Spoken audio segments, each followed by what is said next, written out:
Hello, everyone, and welcome back for another week of Growing with My Fellow Growers. I'm your host, Jack Greenstock, joined as always by an amazing panel. Well, I should say panelists. Currently, we've just got Noah, the grower. I'm going to pass it over to introduce himself. Hello, everybody. I'm Noah the Grow on Instagram. You can find me there and happy to be here. Happy to have you back. And I was going to potentially do some science stuff, but I hadn't necessarily shared the article with the panel. So I'm thinking maybe we do some Q&A, or I also got a question from a listener that I can go to in my Instagram DMs and pull that up because they seemed like they were interested in having that answered. So I think I'm going to start off with that. It says, I got a topic or question for the panel. I have one of those mason jar vacuum sealers, and I was wondering, would that be a viable option to store for a long period of time, or would I be sucking away terpenes? Secondly, my last visit to the distro, they had bins of clearanced flour. I'm sure most of it would have been old and dry, but would there be any uses for such flour to save it or kind of bring it back to life, so to speak? So, starting with the first one there, Noah, have you ever experimented with using one of those vacuum sealer things that goes onto the top of a mason jar to remove any of the air in your jars? I haven't, as I've stated several times, I'm a guy that likes cannabis fresh, cannabis flower fresh at least. Um, and so I'll say no to the first one, and then to the second one, so long as it's not too old, and of course, check with your local laws and stuff. But I mean, you could figure out a way to make something with it. In my opinion, something that's made like either cannabis coconut oil, cannabis butter, cannabis, what I mean, live rosin, things like that, in my opinion, store quite a bit better over time than actual cannabis flower. But I mean, I've seen people do different things. I've seen I myself have used like vacuum sealed. I've actually taken a bag and vacuum sealed the outside of a jar, and it didn't really have much. It didn't really change anything in my opinion. So I mean, I'm sure everybody's humidity and whatever cannabis they put in there could be different and have different results. But me personally, I haven't seen anything that would lead me to believe that that would preserve it over a long period of time. Yeah, I tend to agree that the small amount of oxygen inside of a jar isn't going to be enough to oxygenate your buds and make them low quality. And generally, good buds are consumed before any issues like that come to be in a jar. Skilbo One from Michigan Bros Grow Show. Not sure if he's still on there or not anymore, but he's around from time to time. And shout out to Skilbo, he's a cool dude. He uses that mason jar vacuum sealer, and he seemed to really like the results. I don't think that you'd be pulling any more terpenes because I think what it does, I could be wrong, um, but I think it's like applying pressure to the lid to make that lid vacuum tight. I don't know if it's actually removing all of the oxygen from the jar. It might actually be removing all the oxygen from the jar because it is using a pump. So that might be exactly what's being done to create that vacuum seal. But it's an interesting proposition. I haven't actually experimented with one. I had something that said that it did it, like a little attachment, and it did not work well at all. So I can't say that I've actually tried that out myself. In the second half of that question, if I go back, we're talking about um, potentially uses for product that is maybe purchased at a lower price because maybe it's about to expire in your state. Like California, things can only be sold for up to 1 year. So a lot of time they have like fire sales or like clearance sales right before stuff expires because generally it's still good. It might be overly dried, but it's definitely good enough to smoke. And in the case of it's not really the best smoke and that's why it didn't sell. Maybe it's lower quality, so they're just trying to get rid of it, move it out the door, but there's still THC, cannabinoids, and terpenes and other things in there that might have medical value. And I'm with Noah. I think that just like buying a large batch and then using something simple that's not going to ever cause any risk is like a oils, like a coconut oil or MCT oil or something where you just soak it overnight or let it soak for a few days and then strain it out. And then you can use that to bake, muffins or brownies or whatever you want to bake with that you would use coconut oil with. Um, Butter, I think, is a little bit more of a process. Now the magic butter machine is out there. I'm not the biggest fan of that personally. And even making butter on the stovetop, you stink up your whole house, and it's a long process that you have to really tend to pretty diligently. So those aren't my preferred processes for making something like that into something of higher value. I think what Noah may have been alluding to or may not have been, but I think he was the like BHO when he said check your state and local laws because shout out to Brandon Rust, but he actually ended up doing time for manufacturing concentrate by using butane because it's a different thing. Manufacturing was different than growing or cultivating or possession. So, but the fact that he made butane hash oil put him into a different level of offense criminally. So that can actually be a worthwhile consideration. You don't want to get yourself into any legal trouble. And the other thing with that is you need to have proper equipment. When I was in college, we were open blasting outside with like a little, you know, uh, basically long glass tube and a butane thing. We stuck it in there and it just blasted it into a little, Tupperware dish, basically, or not Tupperware, like the glass ones. Um, I forget what the hell they're called, but it was not a great setup. And yeah, we were probably dabbing it before all the stuff was purged off. And this was the early days of, well, I guess not too early days because Idra goes all the way back to Vietnam, where BHO was discovered. Interestingly enough, interesting story. If anybody's interested in hearing it, they could check it out on fucking Talking Shit with Eagle on the Idra episodes. But yeah, really fascinating stuff and been around for a long time. But you do have to be careful with it because indoors, in non-well ventilated areas, any compressed gases, but butane is one that has explosive properties when it's around flame, can cause houses to blow up, buildings to blow up. And I've seen it happen in smoke shops with just storing too much butane, or who knows, maybe they were blasting within the smoke shops and things like that. But it's not a good look on the community for certain. And I think that unless you're someone like Frigoli or somebody who actually has the skills, experience, technology, and equipment to make that type of manufacturing happen safely, then it's probably best to leave it to professionals. You could buy relatively inexpensive concentrate. I know there's a brand that I actually like out here. I can get grams of concentrate for 15 bucks in like the hash oil markets or like live resin. Not live rosin, but still like 14 bucks for a gram in the legal market in California is pretty damn cost effective. I mean, people used to pay that for like flour back in the day, 10, 15 bucks a gram. But we're talking a gram of like tasty, flavorful, potent, strain that you would desire from a brand that you would want to smoke from. And so it's amazing how low the cost can get down on that stuff. But if that's not available where you're at, it might be more cost effective to buy the bulk the stuff that's about to go. And so thank you for that question.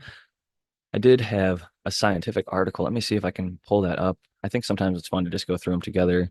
But this one, I think they were saying that they were doing something like growing seeds or growing plants without any light by using electricity. I think it was Seed Person one, but I could be wrong. Who sent me that? This is not the greatest. You know what? Instead of doing that, because I'm not sure where that article went.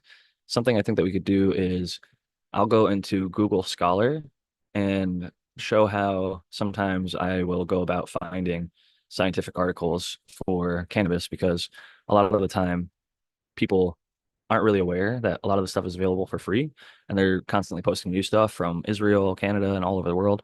So I'm going to go ahead and share my screen real quick so we're not just staring at my face as I jibba jabba and look in the background and you guys have no idea what I'm looking at. This is my window here. I'm going to make it a little bit higher up on my screen here. Okay, so Google Scholar, for those who don't know, has scholarly articles, which just means that they're coming from academia or like scholarly sources such as, you know, universities, etc. So academia.edu. I just typed in cannabis cultivation, but I can do since 2024. And so now we start to see use stress and plants. We This is actually a paper that we covered a few episodes back, but let me see if I can go by the newest to oldest. Let me move my Zoom thing out of the way here. My library. That's not what I was looking for. I don't think I see any sort here, but these are all 2024 monitoring environmental factors associated with indoor growth chambers at greenhouses for cannabis cultivation. I don't think that that's one that we have covered yet. So I'll pop that over into a new tab.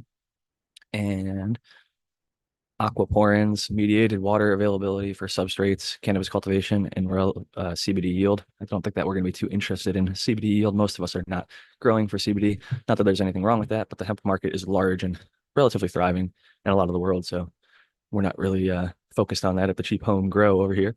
Evaluating propagation techniques for cannabis sativa L.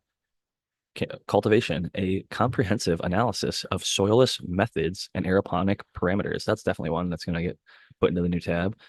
So we've got a couple of articles here that seem interesting so far, and I'm going to maybe do a little straw poll to the audience so you guys can vote on which one you would prefer. Oh, I think I opened. Oh, I downloaded that one. But let's see. You guys probably can't see that. I'll put that in the background. Impact of cannabis cultivation on the physiochemical degradation and hydrodynamic behavior of soils in the Wadi Srachma catchment. So it's because that's more of a like land management, like citywide something. I'm not necessarily going to get too deep into that one. I think we'll leave that one out for now. Greener Green, the environmental impacts of Canadian cannabis industry. Again, might be interesting, but not necessarily cheap home grow oriented. So irrigation and agricultural opportunities evaluating hemp, cannabis sativa L, sustainability production in Lebanon. I think that is something that might actually be applicable. We'll see. We'll look into it. But I think that I've got three options, and I think sometimes we can be a little bit overwhelmed if we get any more than three. So we got one, two, and then I got the third one over here, which I should probably change how I'm sharing my screen for a second. But did any of those, just off of the quick glance through Noah, did any of those stand out to you? Irrigation, the monitoring environment, and or the last one was, let me click over, evaluating propagation techniques for cannabis, a comparative analysis and methods for aeroponic and soilless media. I'd be down for any of them. You know me, I'm old school, so I spend a lot less time reading. You know me, I send you all kinds of science and non-cannabis related. I come here actually and learn quite a bit from you guys, but other than that, I do have a little experience, so I lean on that. But and then I also prefer myself personally to get my growing advice and techniques from other growers, and that's why I love this show and I'm a part of it. But I'm always down to do any articles, so whatever you choose is fine for me. Long-winded answer there, Hey, well, we still got an hour and 45 minutes left in the show tonight, and I always appreciate your input as the only other panelist who showed up tonight. Spartan Grown is on his way. He says it's going to be about 40, 45 minutes, maybe an hour late tonight, so we'll be expecting Spartan about the midway point in the show. I just wrote right now, what paper do you want to see covered? And I'm going to do option one and control V, which just literally typing in the title from the article. And I'm going to go and copy and paste the second one, which is irrigation and agricultural opportunities evaluating hemp in Lebanon. I will caution people that just because it's hemp doesn't mean that it has no application to cannabis because hemp is cannabis, cannabis is hemp. They are both cannabis sativa L. And so it's important to remember that just because something is hemp doesn't mean that it has zero application to us, even though I ignored a CBD paper earlier. So I'm a little bit contradicting myself there. But I'm getting the third one, which is monitoring environmental factors associated with indoor growth. I think this is going to be a popular one. Chambers and greenhouse for cannabis cultivation. So create a poll, option three, control V. And so we got all three of the titles in there. Create poll. I appreciate you all waiting as I do this live. We are actually live on YouTube here right now. And hit share, copy link, and I'm going to go over to YouTube. And I'm going to go ahead and put that into the chat. I was in YouTube chat myself, actually, when you were talking about the articles, and I was kind of just checking in. Um, and I my lights go on in about 20 minutes, so I'll go into my room and do a little bit for a couple minutes. That'll be fun to go in an actual grow room and check out some cool plants. But yeah, whatever article you choose is fine. But yeah, I was on the YouTube chat, so maybe I'll vote on it as well. Good stuff. Well, I just pinned that straw poll link to our YouTube live chat. So you should be able to click on that and that'll pop up. And it has the three options. And I can click on show results, which right now we've only got one vote in, which is going towards the one that I was expecting. But we'll give it about a couple minutes just to see what the people end up voting. I want to get at least maybe 5, maybe 10 votes here going. So come on, folks, make sure you get your votes in. I'm going to hit share screen on this one instead of share just my window so I can show the one article that decided to pull itself up as a PDF. So you can see right here, what paper do you want to see covered? We've got this right now. Let me make sure it's on live results. We got 3 votes. Oh, 3 for 3, 75%. Oh, we got 4 or 5 votes now. 80% are monitoring the environmental factors. It's looking like that is going to be the first one Oh, for us to get started with. that's That is, hilarious. I just voted and I didn't know which one you were talking about. And that was, I read the three real quick, and that was the one that I was the most interested. That's funny that everybody else is too. So, I'm glad that it's working itself out. We got yeah. 50% at least going for that one on the front. We got 4, 6, 8 votes going in so far total. Hopefully we can get it up to 10 votes. Let's see how many we got live with us right now. We've got 9 votes in. We've got on YouTube. I'm gonna go over here and check it out. It looks like we have what does it say? 46 watching right now. So 46, only 1 out of 4 of you guys have to vote for us to get our live results all the way up to 10. We've got 13 votes currently. It looks like the number one is going to be monitoring environmental factors associated with indoor growth chambers and greenhouse for cannabis cultivation, which I am not too surprised by, to be perfectly honest with you. I'm going to stop the share of my screen so that I can get a better version of share screen going, and I will go ahead and get that article pulled up for everybody to enjoy. So thank you all for voting on that live straw poll. I really do enjoy this type of feedback where you all get to kind of have your voices heard. This is one that we decided against. A couple people voted for it, but here is the star of the show currently, monitoring environmental factors associated with indoor growth chambers and greenhouse for cannabis cultivation. This comes from a bunch of people whose names I will not even attempt to pronounce because I would butcher them, but shout out to you for studying cannabis. Faculty of Architecture, which is interesting, at a university in Thailand that I also can't pronounce. It starts with a C. CU University in Bangkok, Thailand. So shout out to them doing some research in the capital of Thailand. Thailand recently has gone more legal with cannabis, which is really cool to see. It allows stuff for this to start being published. I'm going to go ahead and increase the size so that everybody can read it a little bit more easily, including myself. We got 175. I think 175 will do perfect for me. Um, all right, so abstract. They're going to be talking about greenhouse cultivation has no seasonal limitations, being conducted globally, excess environmental factors. So this is just an overview of what we're going to be looking at. Essentially, the findings in this research um, show that if internal environment of the indoor cultivation method is well regulated, better results in cannabidiol, CBD, extraction from blossoms can be achieved as compared to greenhouse cultivation. So that doesn't surprise me. Oh, indoor cultivation, they're saying. The findings, I might have not even realized I read that word, sorry, in which environmental regulation is less precise. Therefore, we conclude that if you can control the internal environment of a greenhouse cultivation to be similar to an indoor cultivation method, that there would be similar productivity between the two methods. The findings of this research can be used to develop greenhouse cultivation methods for other plants in order to improve the future of productivity and efficiency. So, right off the bat, Noah, just reading through the abstract, something that kind of hits me, and I'm sure you as an indoor grower can kind of relate to. It's right here. I'll highlight it for everybody to read, plain as day. And this is again for CBD, but I think the same might be true for THC as well as other minor cannabinoids, flavonoids, etc. But and that being said, I've preached often for greenhouse cultivation as being the highest maximum potential, but generally I do think that indoor people can really dial things in, which leads to things like this. The findings of this research show that the internal environment of indoor cultivation method is well regulated. Better results in CBD extraction from the blossoms can be achieved compared to greenhouse cultivation, aka indoor got higher CBD than outdoor. So Noah, any thoughts on that and maybe how it might compare to the THC side or high terpene, etc. side of things in cannabis?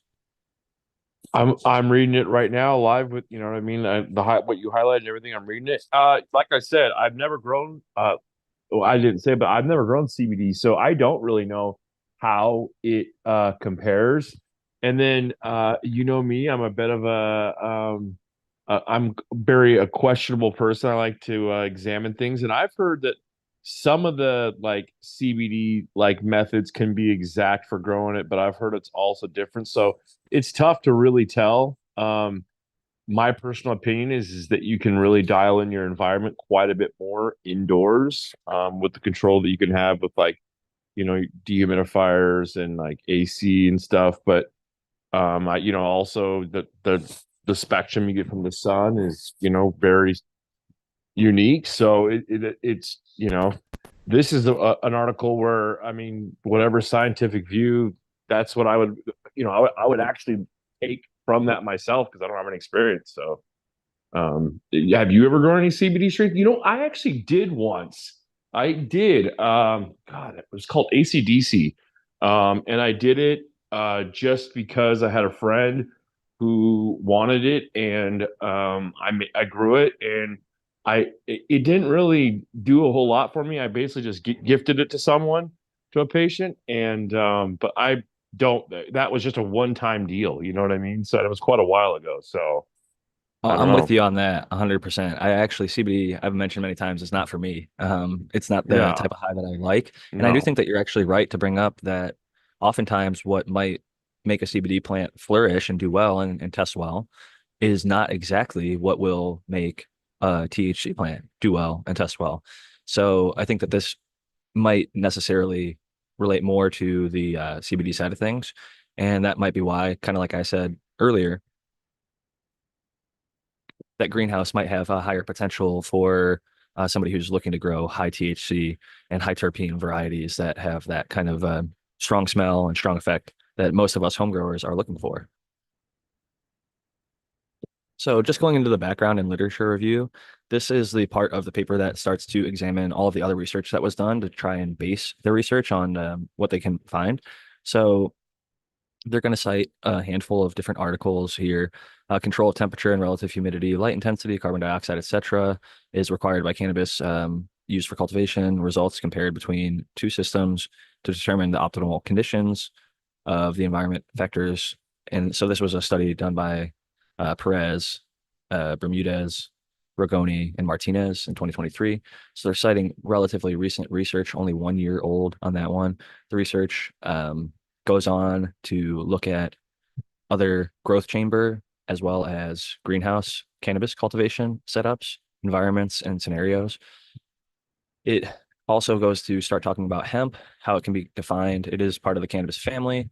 They go on to show some of the images here, differences between hemp leaf and the cannabis leaf on the right. I do think that there's a little bit of a misguided idea, and even including this, because I've had cannabis leaf here on the left, like that's high THC varieties that are just this thin and this, serrated. And I've also had hemp that I've seen that's this broad leaved. So I would ignore figure one for any of the listeners out there. I don't think that's very relevant to what is trying to be proved with this study. I think sometimes researchers, this is just an example of even, not to say that this negates all the other research that's done in this paper, but even well-informed researchers can post what I consider to be misinformation or incorrect information scientifically. So I will just put that out there as a home grower. I think oftentimes we are a little bit more aware of some of that stuff. So it's important we continue to put it out there so scientific minds can find it. I do feel like like we were talking about drying and curing last week, they have a pretty good handle on that kind of stuff. However, I think a lot of the growing, they're still struggling on. So we'll continue on through this to see from the aforementioned information, the basic differences, cannabis contains between 5 and 15% THC. I laugh because even though I think 15% is like some of my favorite stuff, I think they're using all sorts of varieties that might test up to like 30, maybe even 40% to get those 5 to 15% ranges a lot of the times, but we'll go on to see. The hemp contains 0 to 1% THCBD. Its THC and CBD is greater than THC by ratio of 2 to 1. So it's like old school hemp where it's like very little THC and very little CBD. Pretty unideal stuff generally. And that was just research that was done by Simons in 2024. So getting through a little bit of the background, some of the stuff is stuff that we don't really love to look at, but it was some of the earliest research that was done. Narcotics Act and things like that, criminal drug offenses, looking at things that were possessed by people who got busted. Never fun. Narcotics Control Division 2023. They're just going on to talk about the medical purposes that are contained with cannabis and the fact that people are possessing it despite local laws and things of that nature. It might be misused. Licensees are required to make a production plan, sales plan, etc. So they're just going over the rules, regulations in Thailand at this portion of the paper regarding that benefits of hemp, CBD mainly found inflorescence, which is the flowers for those who are less scientifically wordy minded. But yeah, or buds can be used as a medical pain reliever. I'm sure many of us know that, or tranquilizer. That's a fun word. Whereas additives in foods, this has really, really become a big thing. Like here in California, you can get it in like, you know, like a Jamba Juice, or I think it's just called Jamba now, but like get CBD added into your thing, or like most coffee shops will add CBD a shot, or there's like CBD infused kombuchas and things like that. So I'm actually kind of happy to see that starting to happen again because I think it was naturally there with the cattle eating hemp and things back in the day. So good to see cosmetics as well. I have like a hemp's CBD, I think, like a lotion. I don't know if it's CBD or just a cannabis lotion or whatever, but it actually smells very good. Herbal products, which unsurprising as it is an herbal product, right? Cannabis. Other parts of the hemp are being used, such as the seeds, which can be used to produce oils and food supplements. That has long standing been one of the longest uses of hemp. I think nobody's surprised to hear any of that, and especially in our communities. Hemp fiber can be used for weaving, blah, blah, blah. Steel core, essentially component strength, fiberglass, insulation for cars, etc. There's that old video. I think we showed it in the past of the old Ford car that was made out of hemp that you could hit with a hammer and it wouldn't even get dented. So cool stuff. Cannabis strain named alternative cannabinoid dietary cannabis, ACDC. Oh, hey, Noah, we were just talking about this. How funny. That is fun. I never knew that was the acronym. So Noah's just talking about growing a CBD strain, and here it is mentioned in this very article. So ACDC is a strain that is used in research. This very research, actually. How funny is that? Whose extract, according to previous research, contains up to 20% CBD. I've seen it as high as closer to even like 34% in some lab tests. So it can get really, really high depending on the cultivator. A lot of the Northern California folks really do a great job with that. Shout out to all of them. Even if it's not for me, I'm glad that people out there do benefit from it.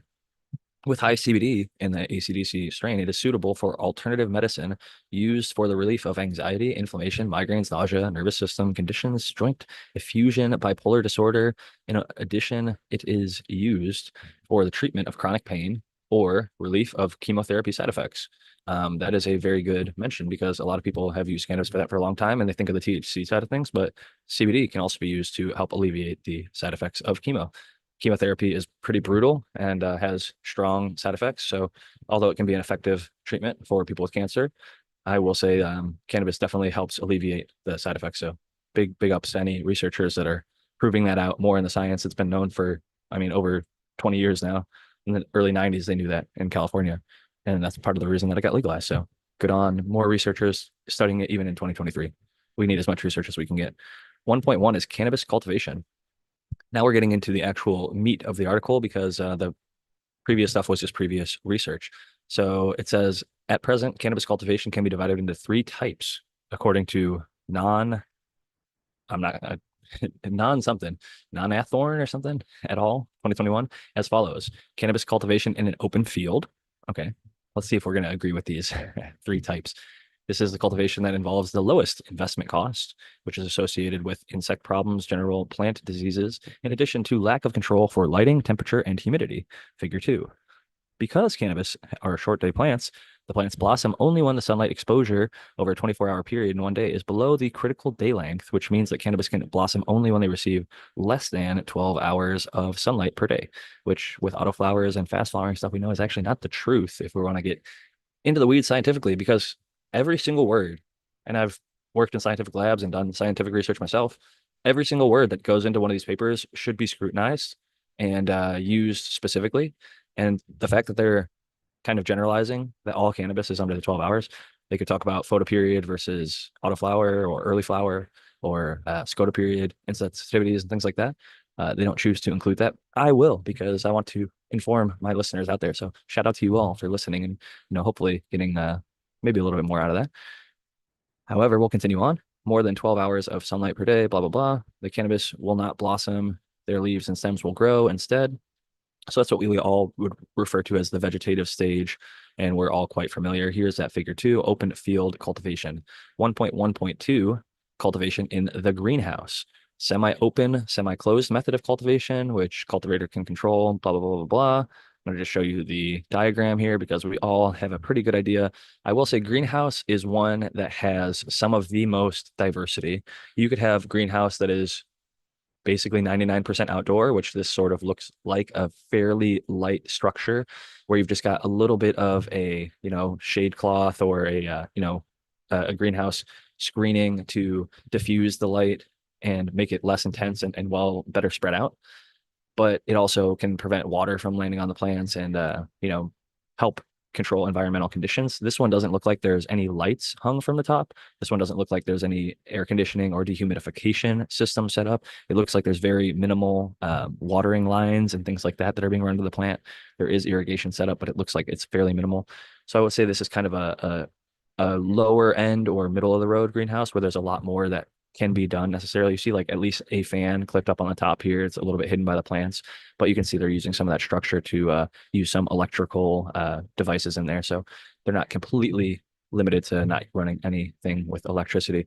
However, it's just one example of a greenhouse, and there are greenhouses that are more looking like this, which is getting to the 1.1.3 cannabis cultivated with an indoor system, which I think most of us are going to be very familiar with. I'm not going to read through the specifics, but you can see a pretty nice photo here of some rolling tables. There's some bar lights set up. It almost looks like a home grow, to be honest with you. I've seen home growers that have set up garages or spare bedrooms with like an epoxy floor, white painted walls, floor drains, etc., where you can get this very commercial style setup. They've got the rope pulley hangers hanging from the ceiling, looking like they're mounted on rack systems. And they've got the air pots. They've got some sort of drip irrigation systems installed. It looks very clean. There's some plumbing going into the tables. You can see here in the back with these little joints. So there's probably an ability to easily drain any of the runoff water that goes in there after it's all fed. So this looks like a fairly well set up indoor arrangement. I don't know if it's theirs or if one, it just says credit researcher. So that may be coming from elsewhere. The other one says credit researcher. So maybe that is them because they're the researchers doing this. Maybe not. I'll have to do more digging into that later on. So we've got a baseline of the three different types. I think that maybe we would accept that on its face as just the general classifications, right? You've got indoor, you've got outdoor, and you've got greenhouse. So I think they did a decent job showing all three of those systems. Classification of cannabis growth rooms, indoor, outdoor system, propagation growth room, vegetative growth room. They're just going through reproductive growth room, environmental factors affecting cannabis cultivation. This might be one to stop and double click on for a second, just to remind people of some of the factors that people are shooting for. And they do give specifics, which I always do enjoy. Like we've got the PPFDs down here from the 400 to 650 PPFD when we're talking about the growth phase, which they're calling veg, as well as the flower phase. They're saying get a light intensity of 800 to 1200. So they're actually pushing a little bit on the higher end. It can handle that. I do think that a lot of people quote the other one that I can't think of the guy's name, but it references about 1000 being the high point you want to aim for. But they had data showing that even if you want a little bit higher, it could yield a little bit more, but it's sort of a diminishing returns. So interesting to look at that really quickly. Let's see, artificial light, main variable in influencing success in cannabis cultivation. So a lot of people have talked about that in the past, that the light is one of the biggest parts of the grow, sort of the heart or the engine of the grow, so to speak. So if you have a good light, then you can have a good grow. And it can be that simple, but it also requires that you do all the other things to make it work. So um, talking about a light, how long it needs to be on for, we're all pretty familiar with the 18-hour day for veg or 12-hour day for the flowering cycle. There are three characteristics to consider. They're saying light intensity, which can be measured in ppfd. Many of us are familiar with that. That's the photosynthetic photon flux density, ppfd, measure of radiant energy, waveband that promotes plant photosynthesis. And they also share the way that's measured, micromoles per meter per second squared. Each phase of growth needs different light intensity, which I would agree with. I don't necessarily think that it is that, like 650 being the high end of veg. I think you can actually go a little higher in veg, and 1200 being the high end in flower, I think is a little higher than I would suggest. I would say 800 to 1000 personally, and I would probably go more 500 to 750 in veg personally, and then start kicking up to that 800 to 1000 for flower. It just really depends on how well dialed you get things in. But I think that these are fine parameters so far. Noah, Vigro, has anything stood out to you so far in going through the environmental conditions or parameters that they're setting up for their grow? Everything looks pretty good to me. I don't see anything different that I do much. That's why one of the main reasons I'll say is that I do prefer HPS personally is the high red and orange, discharge it has. But to each grower their own environment. But I've never grown with an HPS in a tent. I can imagine it can get pretty hot in there. So I did grow in a closet with an HPS, but it was only a 600. So yeah, just I can understand different environment. There's so much to go into environments. You know what I mean? I had a little 4x8 room that I built in the corner of my garage of my old house, and I had 2,000 watts in there. And one day I accidentally unplugged the exhaust fan and it exploded one of the glass hoods. That's how hot it got in there. So small areas and high, high heat lights, high, intensity discharge lights. That's not ideal. I can say that. I would agree. And I was growing with a CMH in a tent for a little while, and it was a struggle to manage the heat. And you can get away with things like a 600 watt or 300 or 150, but it makes things a little bit more difficult. And I think when you go to a grow room and get properly set up with air conditioning, dehumidification, and things like that, it's a little bit easier to run basically any lighting setup. So on the lighting side, we definitely, I feel like, covered that fairly well. Light duration. We've talked in the past a little bit about alternative lighting styles. I think that they're too unproven slash yeah, maybe out there, and they have potential negative consequences to do anything outside of the regular 18 6 or like 24 or 24 0 for veg even, depending on what part of the veg cycle you're in. But in terms of flower, I think 12-12 is going to do most people really well in the indoor setup. So I think that's a fine uh you know lighting hours. The light spectrum that they're using going to the LEDs, they're using white diodes, which is like a standard combination. They're like, it doesn't give a spectrum range, but they're usually like 3,500 Kelvin, which is a like daylight neutral white, maybe a little bit reddish on the 3,000 or more bluish in the 4,000 plus range. Light duration, we just talked about that. Temperature is the one thing that I wanted to get to because this is not in America units. I had translated it. 24 to 26 degrees Celsius is 76 to 78 degrees Fahrenheit, roughly. So, for anybody wondering, that is the range that they were recommending for their thing. They have a comprehensive air conditioning system, it says. At least two air conditioners should be turned on using an alternating schedule to control daytime temperatures within 24 to 26 degrees Celsius or nighttime temperatures within the range of 18 to 20 degrees Celsius, according to, again, another name that I would not be able to pronounce. We got Spartan Grown jumping in here in just a moment. I'm going to see what 18 degrees Celsius is in freedom units here. So let's see, what is 18? 18 C to F is 64.4 degrees Fahrenheit, and then 20 C to F is 68 degrees Fahrenheit. And I should know that because that's the same temperature that terpenes start to flash and boil off, as well as a lot of the other volatiles. I'm going to stop sharing my screen for a moment and welcome in our newest panelist of this evening, Spartan Grown. Welcome. Hey, thanks, Jack. Sorry I'm late, guys, but got here on time. I'm Spartan Grown. You can find me on Instagram at Spartan Grown, all one word, no spaces. Otherwise, you can shoot me an email at spartangrown@gmail.com. We are happy to have you back. And tonight, I kind of just showed the people how when I go to research cannabis science, I just went to Google Scholar and pulled up a few articles. And when I did that, I had the people vote. And the number one voted article is what we are covering right now. So I'm going to go back to Zoom here. I'm going to share my screen again on my browser. That way everybody can see all the stuff. I can show Spartan this really fun little straw poll that we did here with all the titles and say we are people of the people as I move this around so I I can love it. move stuff.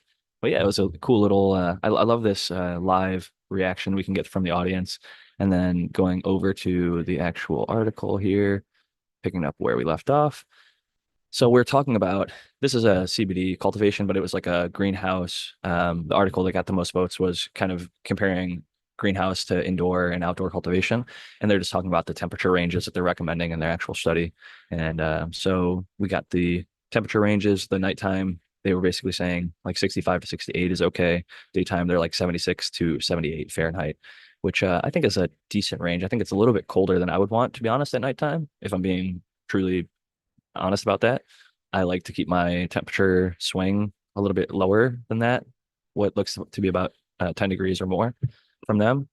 So yeah, because like 78 to 68, that's 10 degrees. And then going all the way down to like 64, 65, that's a little bit more than 10 degree swing. So now that you're here, Spartan, I'll pass back to you and ask, what do you think about the daytime, nighttime temperature swing, and how much are you comfortable with indoors? Oh man, it all depends on what you're trying to do because you can manipulate the plant by manipulating those temperature differences. If you run a warmer night cycle than you do a day cycle, you can really slow down stretch. That's one way to do it.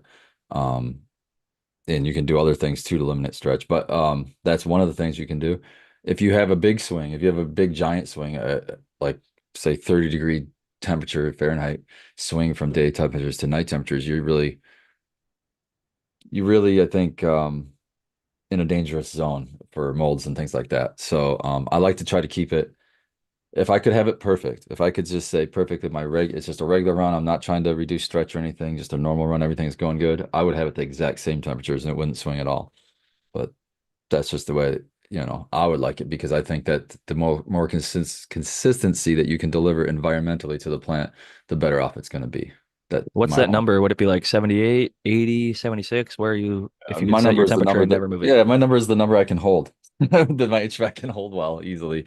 But yeah, I would like to be because I'm under LEDs, I would like to be closer in the 80s, man. I'd like to be low 80s, like 80, 81, 79, 78, somewhere in those numbers because I need that warmth because I don't have all that wasted inefficiency in heat coming off and heating my plants with my lights. I'm lighting my room with my lights, or that's the attempt. I will say I've had a lot of growers that switched from CMH or HPS over to LED, and they ran their rooms at the same temperature, 72 to 75, and their plants were yellowing and not performing as well. I had them bump it up to, I was like, can you get it up to 78? Can you get it up to 80? And as soon as they did that, at least a dozen growers, maybe 2 dozen, I've had the exact same experience. Every single time they're like, wow, I didn't change the nutrients. I didn't change anything else. All I did was warm it up, and the plants are greener now. They're growing faster now. So that is one big difference if you're growing under LED versus growing under HPS. 72 to 75, the plants are going to crush it HPS room. Under LED, they're going to grow slow. They're going to get stunted. They're going to have a hard time uptaking nutrients. What So you really, yeah, the difference there is what you got to do is take your little heat gun, you know what I mean? The little thing that measures the temperatures and go into your HPS room and measure that leaf surface temperature. And I think it's going to surprise you what that is, especially towards the middle where that right underneath that bulb. Yeah, there you go. Jack's got one right there. And then to match that leaf surface temperature with your LEDs. That's kind of what I tell people who are switching when they're going from HPS to LEDs. I'm like, you'd be surprised. Just because your room temperature says one thing, it doesn't mean that's what your leaf temperature is. It could be two way different numbers. They'll be closer together on LED than they will HPS, but HPS really heats those leaves up. that is something that I didn't realize for a long time because, like, under CMH or HPS, I used to just stick my arm under there and you could feel like roughly how far away the plant could be from the bulb without getting too warm in the environment. But under LED, you could have them like damn near sitting on top of it. And if they're not fully cranked, it might not get too hot for your hand to be there. So you might think the plants are okay and they could be totally bleached even if they're 10 inches away from it. So it really comes down to how much light is being emitted. And And that's why I push so hard against when people tell me, "Oh, the best lighting scheme is mixed lighting, checkerboard." I'm like, "No, you might have had good results because you warmed up the room uh inadvertently, you know what I mean, or cooled the room depending on what you had going on in there already. But like mixed spectrum or whatever, the checkerboard, if that's the greatest spectrum or whatever, then we would just go underneath that with a spectral reader, get the spectrum, and then match it. You don't have to have a checkerboard. You don't have to have an HPS and an LED and then an HPS and an LED. You just have to have the same light that it's putting out. or how it used to be done, HPS and a metal halide, Metal HPS metal halide, yeah. halide. And the metal halide was less efficient. We did that for a couple runs at the first op I worked at, and they did the checkerboard for 2 grows, and consistently all the plants underneath the metal halide, in my opinion, tasted a little bit better, were a little bit airier buds, and had good potency. But the bag appeal wasn't as good. The nug tightness, nug structure wasn't as good, and the yield overall went down by like half a pound per light, which like when you're doing like two a light versus 1.5, That's a pretty big deal. And when you're running 600 watts and getting 2 pounds of light versus 1.5, you're like, I'm gonna go full on HPS and just crank them. And that's what we did. So after maybe, just a couple runs, we were full that red orange spectrum. My eyes definitely gotten very used to that that color. It's Well, I think the trick was to the best of both worlds was to run that HPS. Well, you could get real crazy, but you could go metal halide at the first week or two just to try to limit stretch. Then you could go in your HPS and flower out under HPS, and the last week finish under metal halide to get kind of that finishing effect, that to get those effects of the blue light at the end where it's not going to really affect. You're at harvest, so you're not really going to affect the plant too much. Go ahead, and throw that blue light in there. I think that's one way of doing it for sure. I do think that when you grow something under something for an entire cycle, it's different than just manipulating it the last few weeks. And I think the people that have spectrum tuning will start to show that in reports, anecdotally, and then the science is going to follow and say, hey, growing under a full blue spectrum the entire time is different than a full red spectrum the entire time, is different than an all white spectrum the entire time, is different than like a white spectrum that's heavy in the reds or a white spectrums that's heavy in the blues. And although Cell, the controlled environment lighting lab, is kind of pushing against that and saying like all the spectrums basically do the same thing. I've seen enough in veg specifically to be convinced that the morphological differences that can be created in a veg plant from a red versus a blue spectrum, in terms of like a lengthy versus a stocky plant, when you manipulate it even minorly, is so big that I can't be convinced that the with 500 phytochemicals in the cannabis plant with, not just THC and CBD and terpenes. There are 500 things in there, right? So when you're looking at a spectrum that is interacting with the plant every single day for 12 to 18 hours a day, I think that is going to potentially manipulate the expression. Like if we did a grow off or whatever and had like the all red group and the all blue group and all whatever, and everybody grew the same cut, I think that you'd see patterns and inconsistencies or consistencies depending on what light cycle is grown under, even if you had changes throughout the thing. So that is I'm something I'm certainly 100% fascinating. convinced. I mean, I'm not even thinking or wondering. I'm 100% no by fact that it will because in our testing with Grandmaster LEDs, I've seen him grow the Death Bubba under three different spectrums, and I wish I had the picture I could and share it, but it looks like two different freaking plants.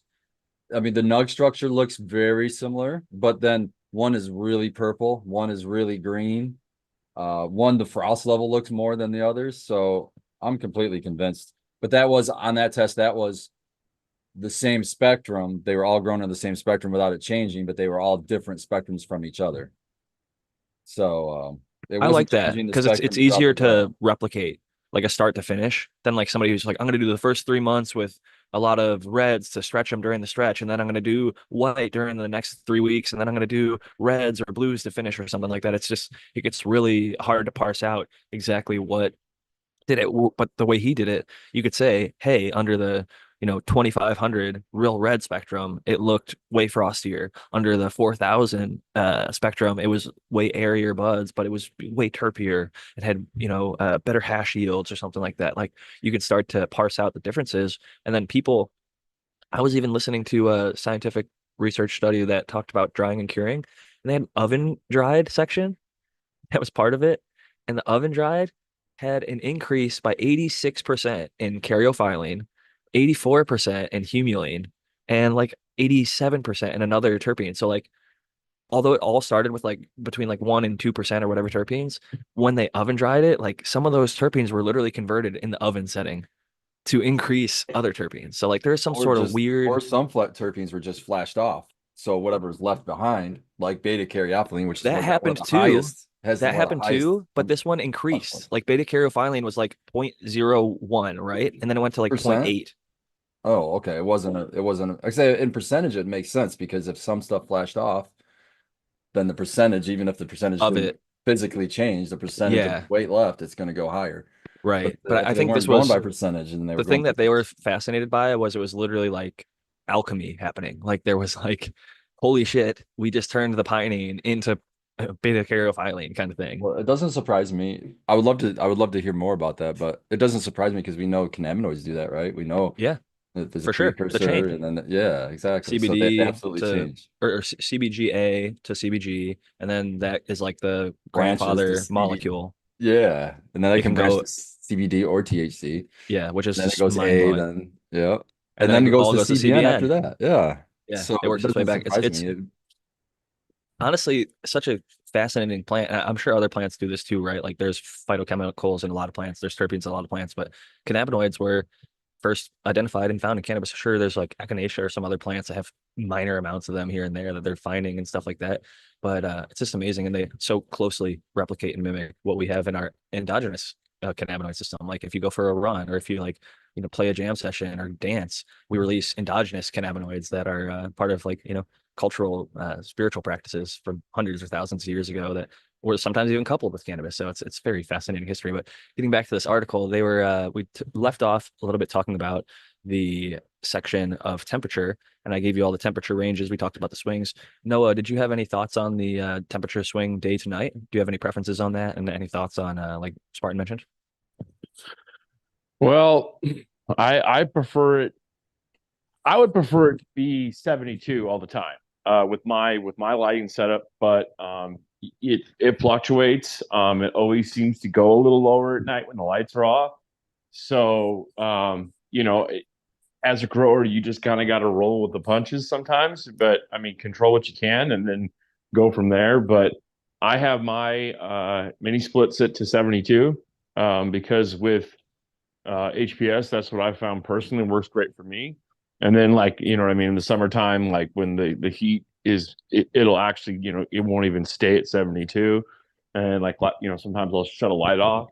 So, but I mean, it just, if like I had like a, you know what I mean, like one light and I was just, using like a, industrial AC, I would still want it at 72 straight. How cold So does it get at night? Like how cold would you let it get before you maybe thought about turning on a heater? Like if it was 50 degrees or 40 Well, degrees or something well, great crazy. question. Great question because my mini split to have it be really effective, there's like three settings on. There's like cool, hot, and then there is auto, which does both, but the auto doesn't work right. It never has. So like I always have it at 72, and when it goes below 60, I will the first thing I'll do is I'll just turn off the AC. That's the first thing I do. I just turn it off. When it's really cold outside, like in like January and February, and it's like 0 degrees outside, I'll just turn it off. But then at night, I actually turn on the heater, which is actually pretty cool because the heat will turn off, right? So it'll only come on when it goes below like, and I have it set to 65 in the winter. So like I said, I'll turn the AC part off and it won't even run like when the lights are get it going over 72, 73 because it says 65 but it goes all the way up like 72, 73. So I've kind of dialed that in. So you're right, you know what I mean, like I've had I before I did that it got below 60 and the plants don't like it. No, they don't. No. So yeah. And that 10 plus degree swing, like in nature, maybe that you can get away with it outdoor. But I think indoor specifically, they do get really, I think Spartan said it in the past, and I really like the comparison. I know I don't mean to anthropomorphize the plants or whatever. However, I do think they're like kids. They like consistency. If you could have it 72 every single day and at the lowest 65 every night, they're only looking at a 7 degree swing, which is within my 10-degree range that I think the plants tend to really optimally grow and function at.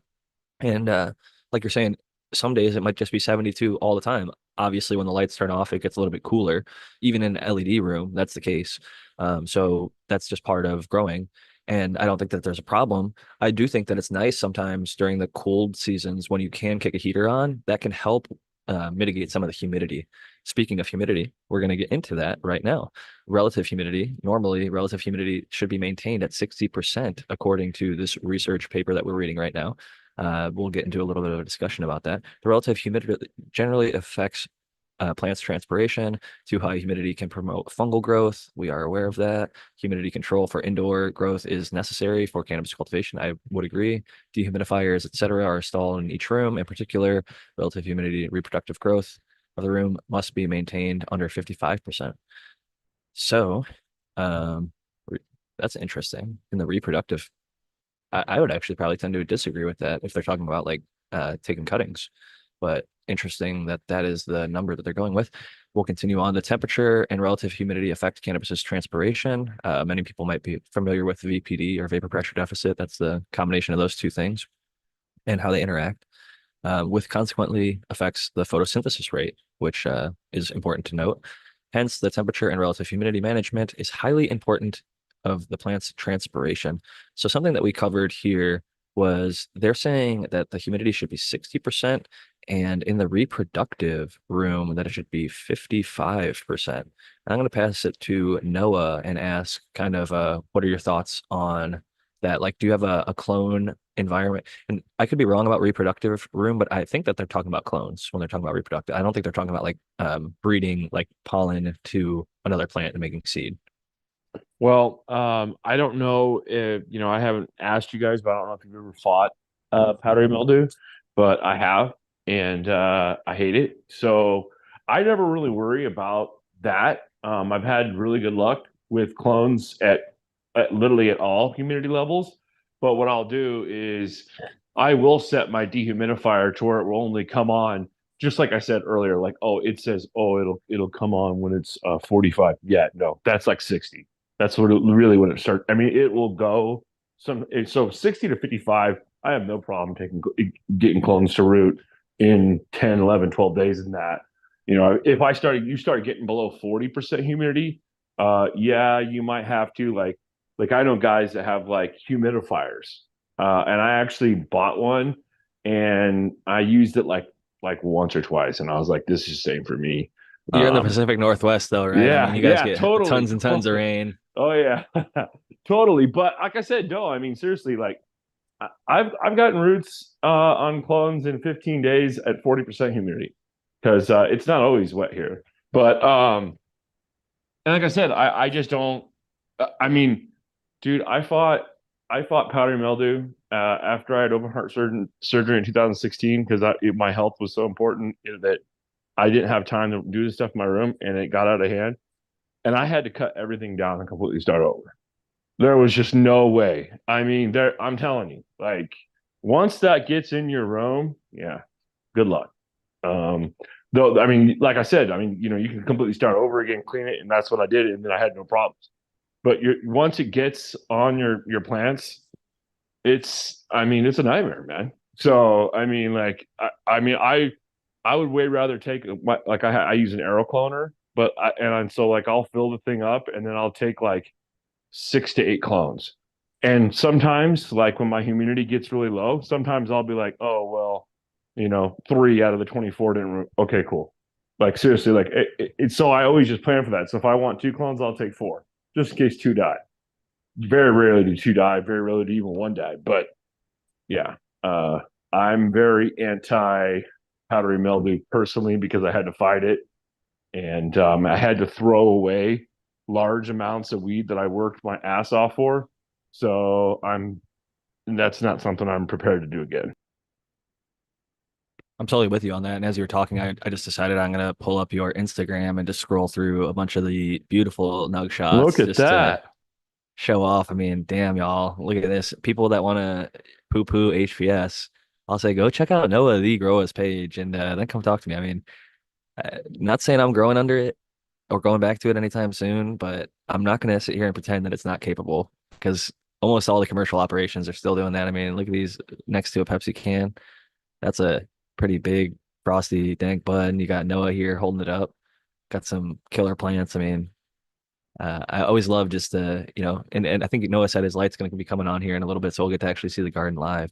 But I figured I'd show Absolutely. that while I just want to go on record had the and say chance. I don't poo-poo HPS. I just look at it like a Model T, man. And if I could get somebody who can get, you know, first place finishes in a Model T, I want to get them into the fucking new technology and see what they can do with that. That's all I'm saying. I'm with you. I think it's more like a Viper versus like a Tesla. Like the Viper is fast and powerful and capable too, but the Model S Plaid's going to blow it away, right? They're both insane in the right hands. They both can like do like a 9 out of 10 on a racetrack or something, like an old C5 or C6, C7 Corvettes. I was wrong. I said Laguna Seca. a while back when I mentioned this kind of comparison. It was some other racetrack, but there is some like C6 or like older Corvette that has like the highest lap time on one of the places. And like that's against electric cars, that's against multi-million, billion-dollar, whatever, like everything. It just happens to be like each year they reset it and one person gets the top and the racer matters. Like there's this dude, Randy Popes or Pops, I can't, I'm not sure how to pronounce his name, but he's almost always hired by a lot of these companies because he's like he's a motorcycle racer as well. So racing a car to him is like nothing almost, I think. So he sets a ton of lap record time. So kind of getting a little off topic there, but I think the best analogy is tools. You're just getting a better tool, right? Because all our lights are for us is a tool to to grow our plants. And if you hand a person a screwdriver and they do a fucking amazing work with it, you're like, God damn, you could do even more amazing work when I hand you this fucking cordless electric drill. You know what I mean? Just because of the efficiency, it's more efficient. That's all I'm saying, man. I'm not. A lot of people have grown, myself included, have grown amazing weed with fucking HPS lights. I don't want people to think that it's that I'm saying HPS doesn't grow weed. It has before LEDs even existed. I I think it's more like gas or like grilling with charcoal versus doing like an electric stove, like or a microwave. Like the new one might be more efficient or better, but it doesn't always make the best tasting shit, right? Like a microwave can make a meal real quick, but like I'm not gonna choose the steak off the microwave. So like it could be the better technology or the newer technology or the more efficient technology and not always produce the best thing. And that being said, I do think LEDs are actually capable of producing the best thing. I'm just playing a little bit of devil's advocate because um, I know guys like Noah that are still crushing it under not HPS, but CMHs. And I do see some commercial cultivators still growing with HPS and getting pretty damn good results. So I think it's closer than some people would like to give it credit to, but at the same time, there's clearly, I mean, it's a scientific thing. It's measurable. The a Yeah. thousand watts out. Here's how many lumens are for humans or whatever. But if you want to get into PPFD for the plants, you can measure the exact number of photons that hit a surface out of a thing and how much temperature is coming off of it and where it goes. I've showed like Migro in the past or Migro they had the little demonstration where the CMH against their LED, they were selling both of these products themselves. So it was like not a biased thing. It was just like using an infrared or whatever camera to show where the heat is being put off. And that was one of the things that really demonstrated to me and firsthand, like in growing it, because I am intense. And going back to the humidity thing, I'm a little bit more on the side of like I'll run them kind of Jungle Boy style. I run it hot and I run it humid. I pack the shit out of my plants in there, or I did for a while. And even when I just run two plants, I'll grow them as big as possible and fill out the entire tent. So that way I'm getting as maximum kind of return to my square footage because I have a tiny ass tent. I'm in a 3 by 1.5, which is only 5 square feet. And I do a few runs a year and end up, pulling down enough to, make myself very happy and satisfied or whatever. But if I grew a little bit less, I'd burn through it pretty quick and not be able to be as generous with it. So because I've had so few issues with molds, mildews, and PM and things like that, I've tended to run on the more humid side. So I'll push like 70, 80 in veg, and even in flower, sometimes high 60s, like 68, 69, early flower, no problem. Mid flower, 65 up to 70 some days. Late flower, I definitely want to keep it under 65, but I've finished with like, as high as 65 with no mold, no mildew, and like had days where it was like touching 70, but the temperature was also high. I do think that VPD is Yeah. like a sort of a magical, misunderstood, mythical mystery of a word. And maybe I could pull up one of those charts in a little bit to look at it. But if you ride that, again, going back to the kind of sports car analogy, it's like you can get on that roller coaster and it's a double-edged sword because you can grow plants really big, have really great yields and great performance, but you can also get yourself fucked with PM and botrytis and bud rot and molds and things like that. So it's a sort of a fine balance. And if the power goes out, which like one time happened to me, I was having to like, fan my tent manually with my hand and like open up the tent door in like the middle of a dark cycle and like had to make other sacrifices. So had I been running in a more reasonable range, I wouldn't have had as many issues in that situation. So there are trade-offs to pushing kind of hot and hard, just like earlier with the PPFD when it said 1200. Sure, you can run 1200, but like you're pushing your plants to their absolute limit at that point. Any little inefficiency or any little microbial or nutritional inefficiency is going to show up. it's going to start to show as a deficiency in your plant. Your plant's going to start to have yellow tips. It's starting to curl. It's going to start to prey the leaves in a bad way to protect itself from having too much light. Versus if you were to set the 800 to 1,000, it might be able to manage with a little bit less of that light stress load. So I think we've covered fairly well the concept of humidity throughout the grow and just kind of where they're at with it. I wonder if they go anywhere.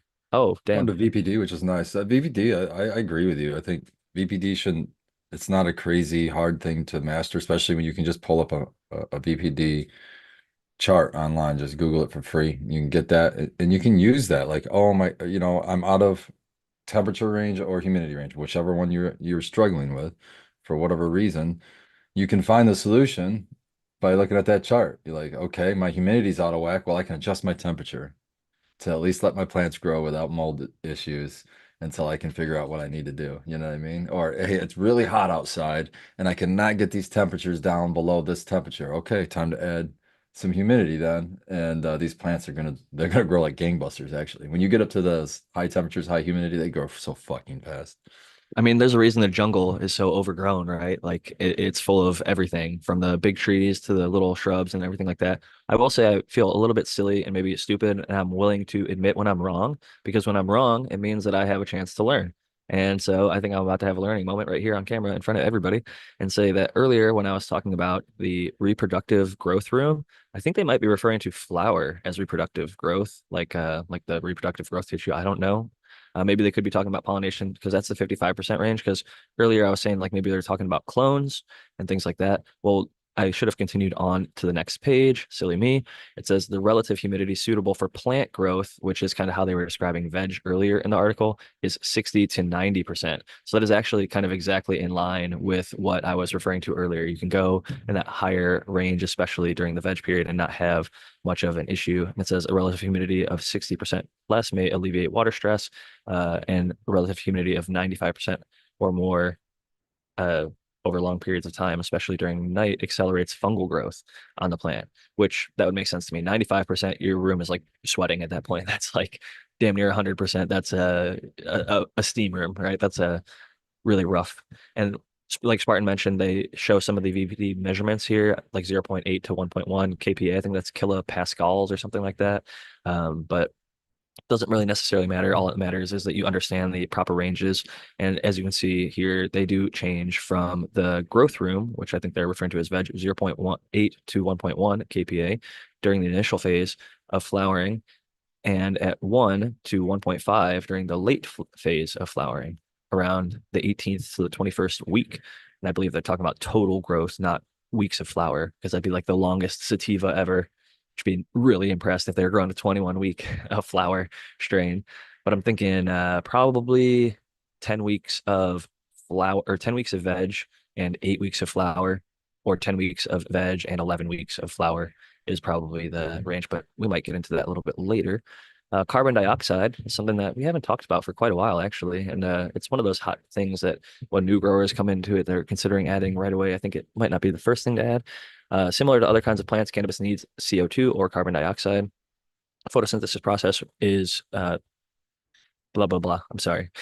In the photosynthesis process to produce their own food, the carbon dioxide CO2 concentration at atmospheric indoor cultivation systems must be maintained around 1000 ppm, which is an advantage for the indoor growth cultivation system. Unlike open or field greenhouse cultivation systems, the farmer can add carbon oxide into an indoor cultivation system if needed.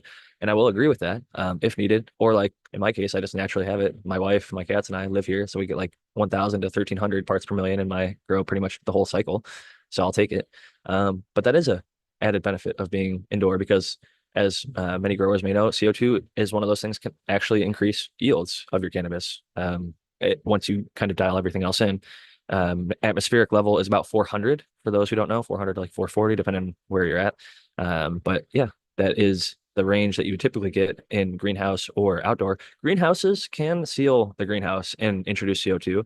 And there's lots of different natural CO2 emitters. Like people sometimes just basically like, I think you take like water and sugar and you can basically like make yeast or whatever and have that start growing and have that create CO2 naturally, but there's a whole lot of other like electronic CO2 emitters and things like that. There's CO2 tanks that can be used most often in the grow setting, I would say. So CO2 is certainly something that's been used in grow for a long time. I think Noah the grower might use CO2, if I'm not mistaken, but I could be wrong. Noah, are you still on the CO2? No, I have a CO2 tank. Maybe I'll show that when I go in my room. I don't use it that much. I don't notice a huge difference. I mean, I do notice a little difference, but I would just like you said, I would advise new growers. There's other things to spend money on, and I take that to myself. Like it's also kind of like a hassle to go to the the store. Like you have to go to certain special places to get it, and you know what I mean? Like I don't notice a huge difference with it. My room with my AC. If I was running really hot, yeah, sure. And when I was running, like I said, in that little 4x8 like shack thing I had in my garage, that's when I originally had it. But then also like I don't, you know what I mean? Like if you're running like a closed room, that's another thing. But then another thing you could actually be doing is like sucking the CO2 with your exhaust fan, and you're paying for that. So it's just to me, what you get from what you put in is just not worth it. And when I just move on, you know what I mean? I haven't used it in quite a while. So I wouldn't pay to add it, and it is an inconvenience. I used to play paintball, and like Dick's Sporting Goods would carry CO2, and I'd have to drive up there to refill my CO2 tanks to play and run around and shoot my brothers and friends in the woods all around Ohio. And good times for sure. I But did that as well. It wasn't in Ohio, it was in Michigan, but I did that as well. it was fun, man. I still actually got a my one of my original paintball guns from way back when I Me played. too. My Titman A5, it's a beast. It won't die. Oh man, I had a 98 custom, but mine I Hey, see, I had the A5. It's just a little bit better. A5's better. It's newer. That's Yeah. fancy.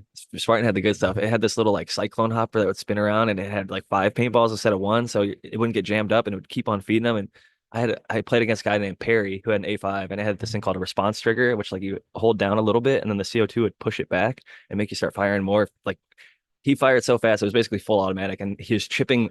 Not even joking, chipping the bark off the tree I was hiding behind as cover. It was one of the scariest moments of my life. It was so loud. Like we would play like 300 feet per second velocity roughly, and these things would leave pretty bad black and blue welts on you. And I got pinned down by him. And meanwhile, I traded my 98 custom out for a Phantom, which is a pump action single shot, 10 round tube with like a little 12-gram CO2. Anyway, getting way off topic with the CO2 there, but paintball is a good time, and CO2 is Good not stuff. the most fun to buy. I don't implement it myself. Like I said, I wouldn't pay to do it, but I've got it naturally. Spartan, do you have any thoughts on the CO2 talk? Yeah, I don't, for the same reasons, I don't use it at home. My natural levels are pretty high just because it's in the residence. But at the Tricom Forge, we absolutely add it. We absolutely add it. And because it's cheap and it's not, and for us, we live in a town that has it readily available. So it's not difficult to get. And if you get the 20-pound tanks, I mean, those are easy to throw around. If you get 50-pound tanks, yeah, those are a pain in the ass to lug around. Get you some aluminum ones. Spend the money one time, you don't have to worry about it again. Just get an aluminum tank, and they're a lot lighter than the steel tanks. If you want to go with a large tank, if we have a 50-pounder and a 20-pounder and if we have the 50-pounder in a veg right now, and I think it lasted 2 months. It's ridiculous. In our That's really good. flower room, we only keep the levels at like 800. That's double ambient.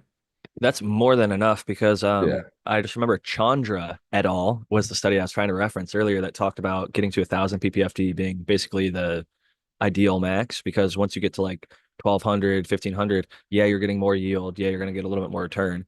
But to get to that level of light, you're getting very little actual benefit in terms of like the diminishing returns. It would be better to just grow more under 800 to 1,000 kind of thing. And no, for some reason it's not turning, so you just hold it regular style. I'm going to spotlight you here for a second while we're in the garden, and you could tell us what you're looking at.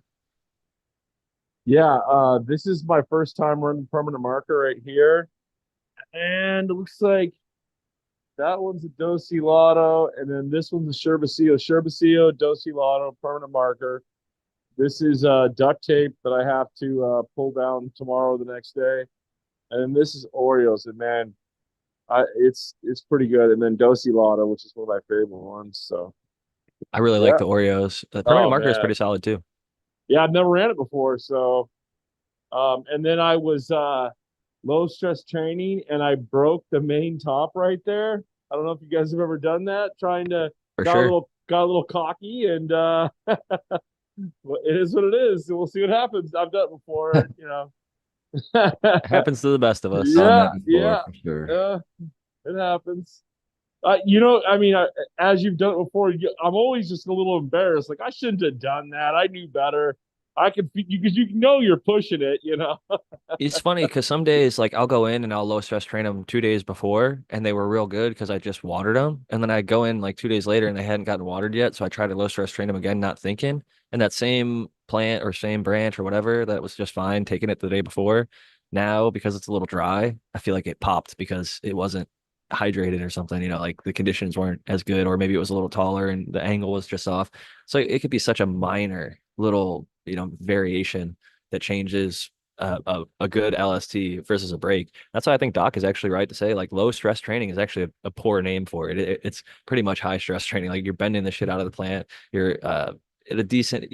Once you get good, I think it's a fairly low risk. But even then, like Noah just said, like he's been doing this for a long ass time, and you can still have an accident here and there, and that's just life, right? Like 20, 30-year drivers getting car accidents still. It's not like because they've been doing it forever that they're infallible. We're all human. So anybody's capable of having a mistake or accident every now and again. So shit happens and we just keep on keeping on. That said, we're getting into airflow. I think they're going to probably cover a little bit like CO2 still, talking about electric fans to move the air around, whether or not they're going to circulate. Like Noah's talking about, if you are exhausting, definitely don't be adding CO2, or if you're going to like have like a baffle or something that only exhausts when you're at a certain amount. Like I think like Inkbird and a bunch of other brands will like monitor. I think AC Infinity does this as well, but tons of them at this point. You can set it to only exhaust when it's at like 80% or only exhaust when it's at 60% relative humidity or something like that. So that way you're not constantly just dumping your CO2 the entire time.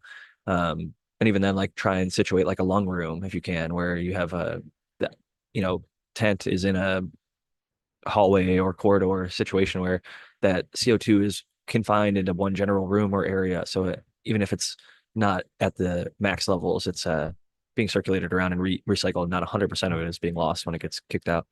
In terms of other things going to airflow, um, I think in that talking a little bit situation, about if I could get away with it, as long as the temperature wasn't so, maybe use a lung room to condition it if the outside temperatures are terrible. But I'm more apt to cycle air through. So if I'm not gonna use CO2, why not just push air through? Because now you're ambient of 400 as the plant uses it, you're refreshing it all the time. oh, for sure. If I'm not using Definitely. CO2, I think that's the way. I think if you are using CO2, that's the debacle of like how much to exhaust if you're going to exhaust it all. Otherwise, like you can just literally be yanking it out of that thing and dumping it off to no Yeah, man's land. I think you do more damage by not exhausting. So I would, in that situation, I would not use. I would discontinue using CO2 and exhaust. I'm with you on that. I'm way happier to have airflow constantly cycling. Like my tent, I have a intake fan and exhaust fan that are constantly ripping, and I like to have that cycling of fresh air. I think that keeps down on molds. I think that's just a good general principle in a grow room to have lots of air being replaced. Getting rid of that stale air, removing those microclimates and things where issues can start to spring up. They do Yeah, talk about it's heavier than gas. Sorry, go ahead, Noah.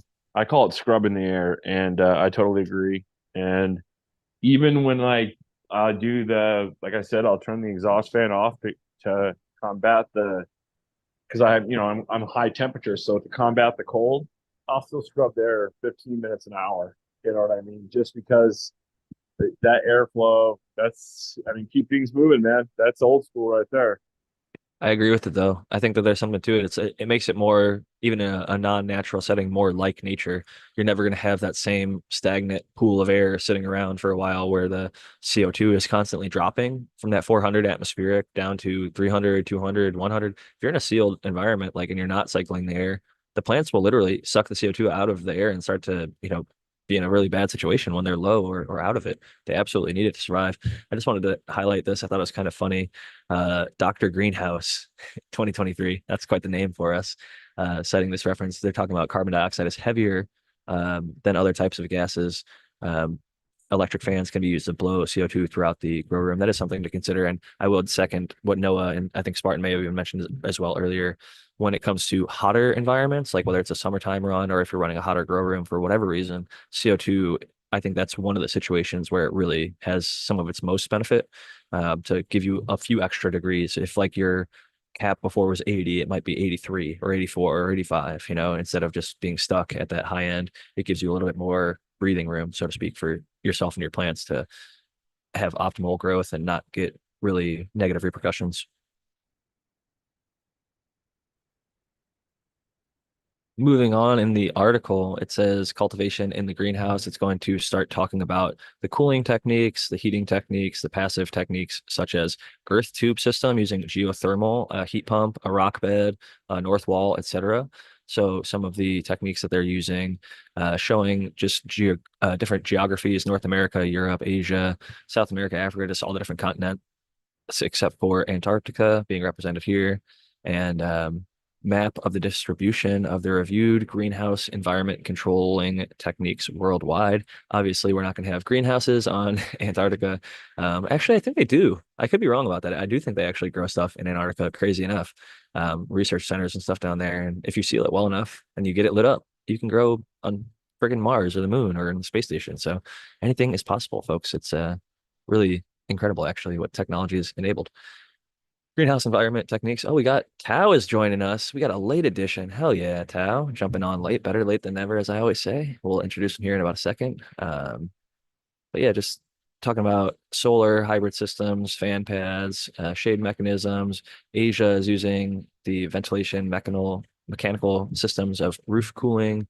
Yeah, really cool, interesting stuff. But I want to give a second to welcome in the American one.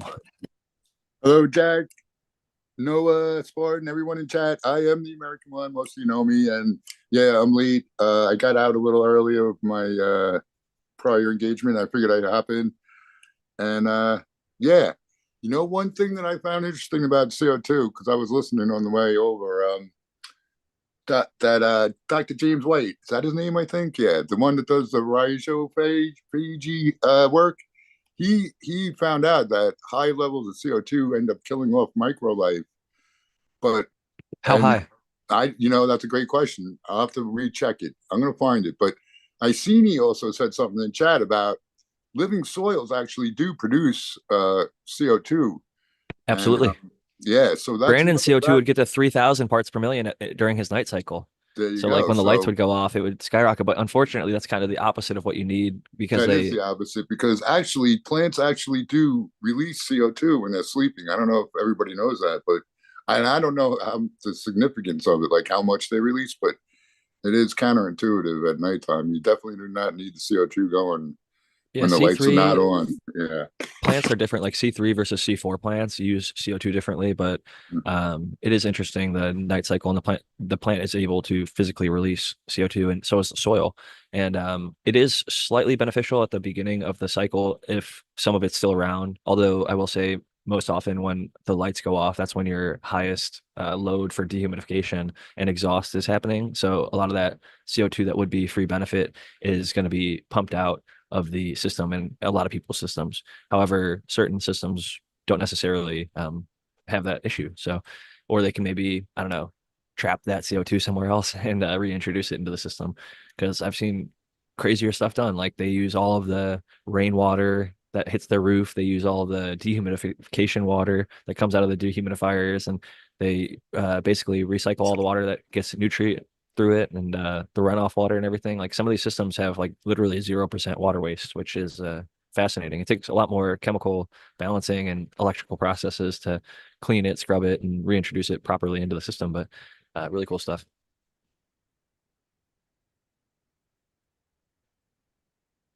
Just trying to think if does anybody else have thoughts on Tau or Iceni's kind of thoughts that he mentioned there, or the Doctor, I think he said James White or something White. Sounds like maybe we're good to keep on moving here. So we got a figure 5 being referenced, summarizes the distribution of greenhouse environmental cooling. So maybe we can scroll down to that. Check this out. So you have the evaporative cooling pad, the hot ambient air, the cool air. It's just showing the red for the hot, blue for the cool, showing the motion and location of the air flowing through a simulated greenhouse here. Figure 6 is a schematic pad, a schematic of a fan pad cooling system for a greenhouse. And then you've got a kind of bird's eye view here, maybe a drone shot or airplane shot of what looks like Trio Farm in Province, which I believe is Canada. Um, they're a medical cannabis farm, three aforementioned systems. So it looks like they're breaking out lots of different styles of greenhouses up there to see what works best for them.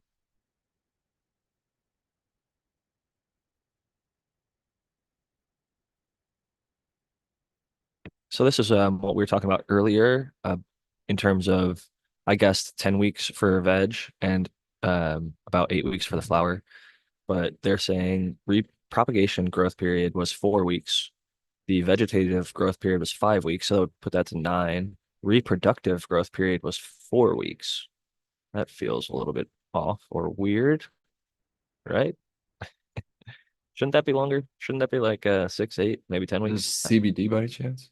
It is CBD. That's why. Yeah, maybe that's why. That is why. Shout out to House of Harlessu.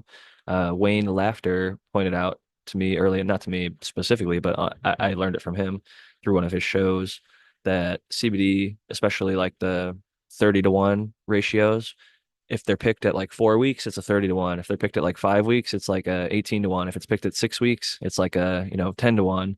If you go 7 weeks, it's like a 4-to-1. And if you go like 8 weeks, it's like a 1-to-1. Or 9 weeks, it could be THC dominant by that time, depending on the environment that it's grown in and the specific cultivar. But I think Harlessu was the one that he was talking about specifically that had that. And I could be a little bit off on the exact dates and percentages, but that's the trend that it follows. The earlier you pick it, the more CBD. The later you wait, the higher THC. And funny enough, for all intents and purposes, it's actually THCA, which doesn't fall under the hemp regulation. So a bunch of people are growing non-hemp hemp, but selling it as hemp because that You know, THCA isn't THC until it's smoked.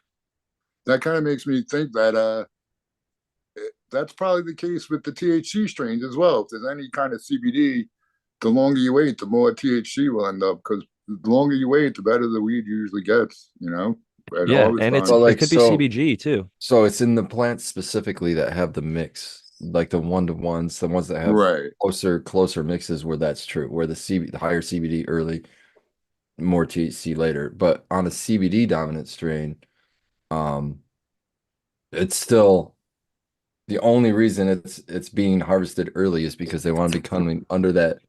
They want the very lowest amount of THC possible. Right. They want the 0.0001%.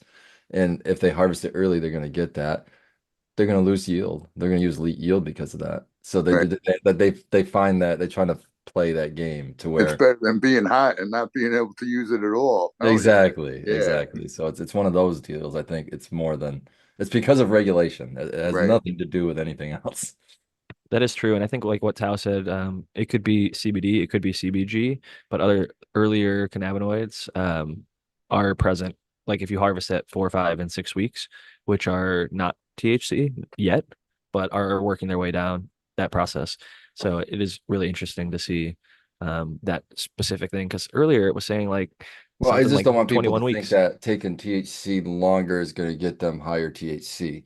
It's going to get you lower THC, but higher in some other cannabinoids, probably. CBN potentially, Yeah, it yeah, might be a better or high, better effect, and more all of it, but terpenes, it's not going to push THC going past a prime. certain point. Yeah, yeah. No, it's a great point. There's a window. It's Yeah. literally like a golden. A lot of people think like the milky trichome is perfect. Now, I do tend to agree. Milky trichome is probably the best in my experience. Although I do think that amber trichomes doesn't necessarily mean CBN because I've looked at thousands of studies or tests that have amber trichomes and like the CBN is like zero point 0 or zero point 0.1 or like Yeah. 0.01. To It's to be extremely honest, low. I think that's a total misconception that people have that if they when the plant's growing, I don't think it makes any CBN. I don't know. It's very But little. it and I've like watched many presentations of commercial operations talking about even after harvest. It takes a long time for that shit to break down from THC to THCA to THC to CBN. It takes a long time. It People, depends on the yeah, strain, Tao, because I saw one that had 2% CBN at harvest. So okay, well, yeah, I'm sure that some strains probably have some of it, already, but I don't it's just know. fascinating. I think that you could like there's stuff I thought they were like, oh, they're just harvesting it earlier because they're like, this is 10% CBG hemp, but they were harvesting it like 8, 9, 10 weeks. It was 10% CBG, 10% CBD, Oh yeah, or strain definitely, because there's some strains that have no THC no matter what you do too. yeah, Someone, I don't know if it was Swiss X GMO CBD. or yeah, He did but the mutagenic breeding. He radiated it with some sort of radiation product, okay, and then that right, allowed the hemp to be grown even at the equator. He grows hemp in the Bahamas, which didn't used to be able to be done because when you're that close to the equator, that amount of sunlight usually pushes stuff triggers. out of the 0.3% THC hemp ranges. His is always zero point 0.0. It's like non-alcoholic beer kind of thing, you know? It's like there's never going to be any alcohol in it. It's always zero point 0.0, which is kind of fascinating. And I've seen other presentations where the people claim that once they packaged, they kept tracks of terpenes, and the terpenes faded and then came back somehow in Yeah. in the container. So That's what I was there's a talking about lot, earlier. yeah, there's a It lot happens in the same shit container, it that happens in the drying. we don't So know what's really I going think what that on. could happen, what I think what might be happening there is if there's still like flashed off airborne, we'll say aerosol in the container itself. And then in storage, eventually that stuff's going to recondensate. So maybe that's what's going on. Yeah, that's Exactly. that's You could definitely spray possible. Yeah, terpenes onto your plant, right? That are like from like oranges or even cannabis derived terpenes. People do this now to sell their buds. They spray terpenes onto their bud. So it makes sense to me that if your buds in a jar are volatilizing, people say that like the curing thing that I was talking about, the professional whatever presentation, they were talking about like what is actually happening. Like, is it homogenizing? And I do think that's part of what it is. Like it's off gassing some of those terps in there. If that jar gets above 68 degrees, right, it can flash some of those terpenes. So that one bud that maybe was like 1% pinene, right? It lets that 1% pinene goes to 0.8, right? And it lets some of that off into the jar. And that 0.2 is then absorbed into some of the other buds. And somebody else pointed out like when they test the actual bud itself, it's really difficult because like one bud to the next, you destroy the bud in the testing process with most of the higher end testing devices. So that makes sort of a difficult situation because like a bud from the bottom of the branch on the same plant is different than a bud from the top of the branch. So you have to like take a plant, like start cutting buds in half and like testing them in different conditions to really verify some of the stuff. Yeah, to get a truly homogeneous sample. And they do take strides in Michigan to do that, believe me. California as well, they'll take like I 10 was samples out of a impressed. pound. Yeah, I was impressed that like we would have our whole harvest out, because you have to present the whole harvest to them.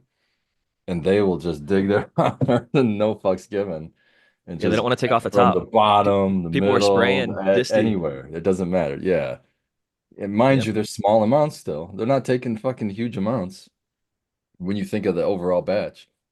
But yeah, they It's like they a few they do grams a go pound, fishing right? for it, for sure. What's that? It's like a few grams out of a pound or something, or maybe like a quarter ounce or something. Yeah, I can't remember now. It's been so long now. It hasn't even been that long, but I can't I've remember. even been But told it that was they it's, take it's a more than they ridiculously need. amount. They It's a take more than they ridiculously actually need for the testing, which I think is kind of funny because I think maybe somewhere some lab tech is like sneaking a little bit off and getting high on his break.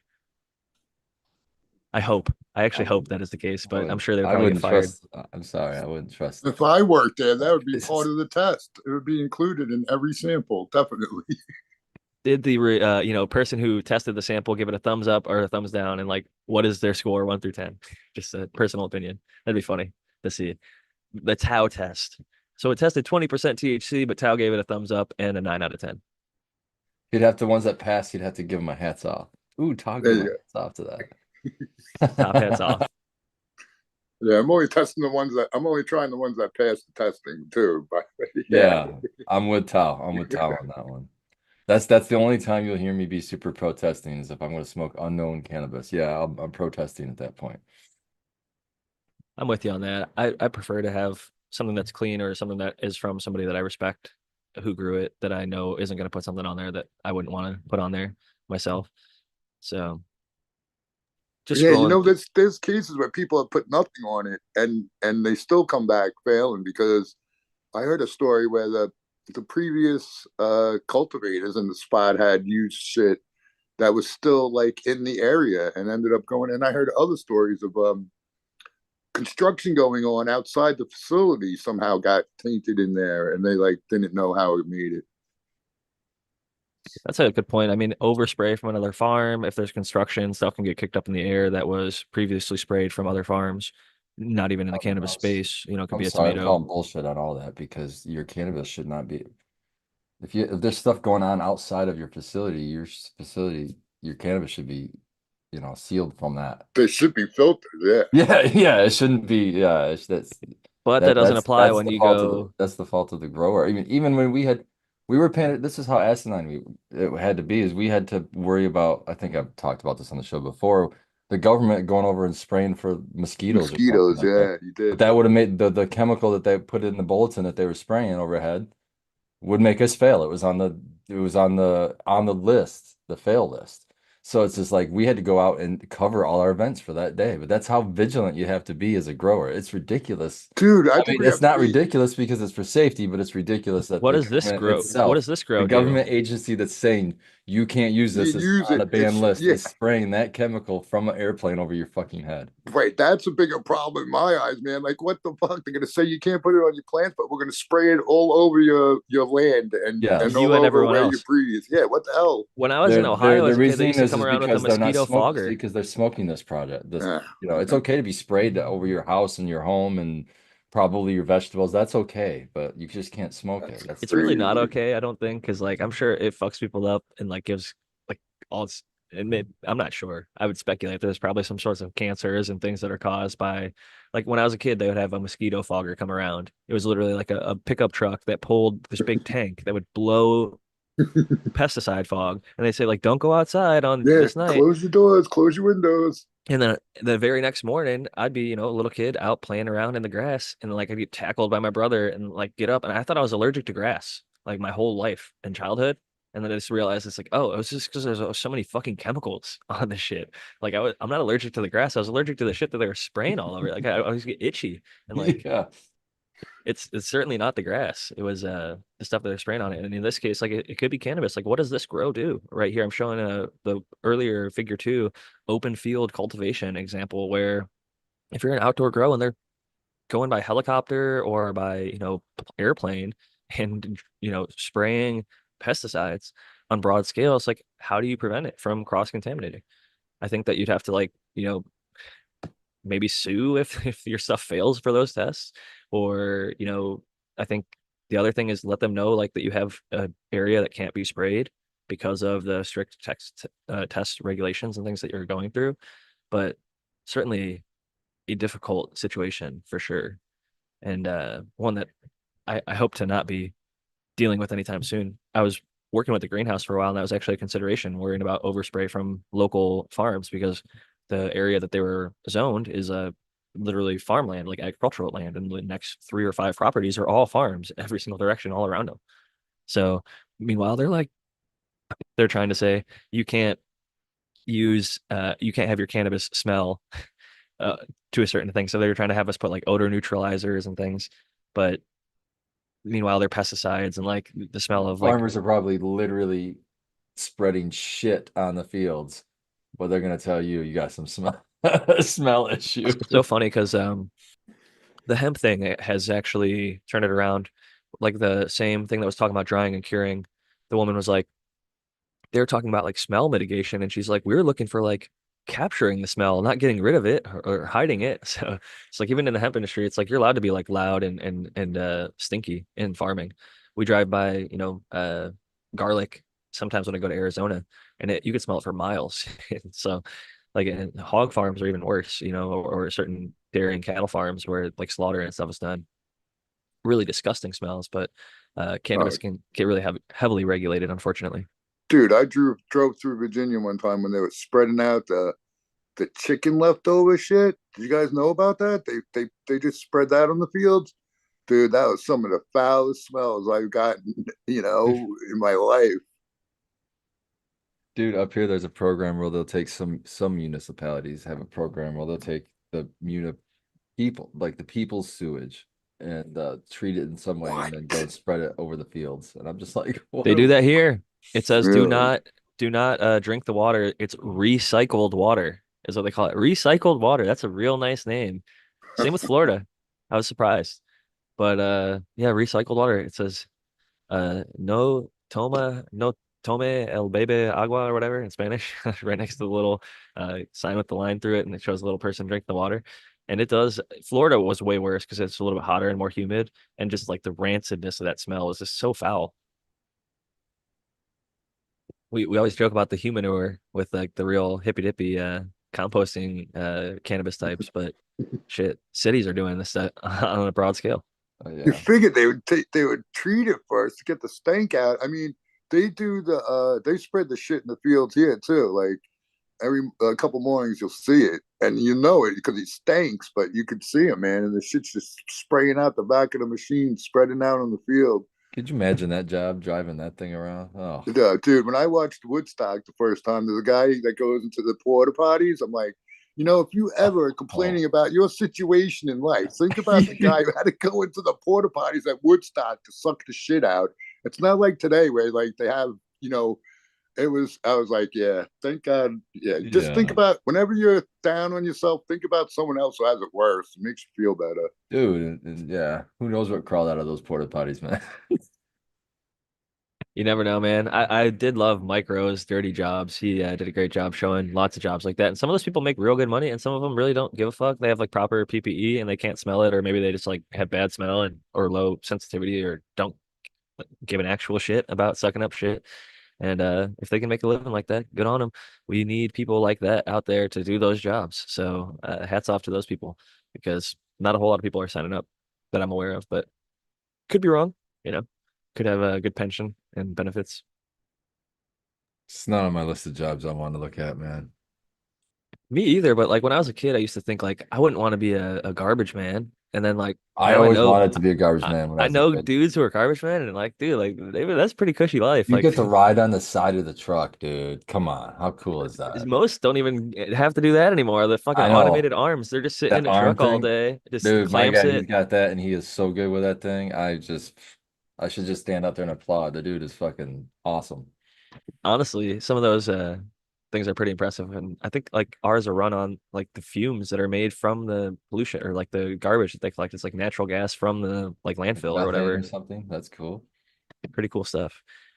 Getting back to the article a little bit, I was just kind of scrolling through and they're just describing more of the conditions of the grow environment, temperatures, humidities, and showing more of the images of the grow chambers and stuff like that, and just confirming that there's not lighting on. That actually might be a light. I could be wrong.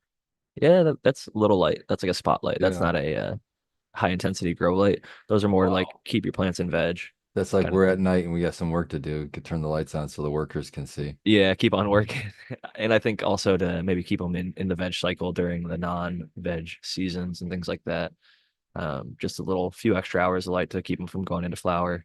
Breeder Steve did that at scale on his Columbia grows and things like that. Getting some more interesting stuff here.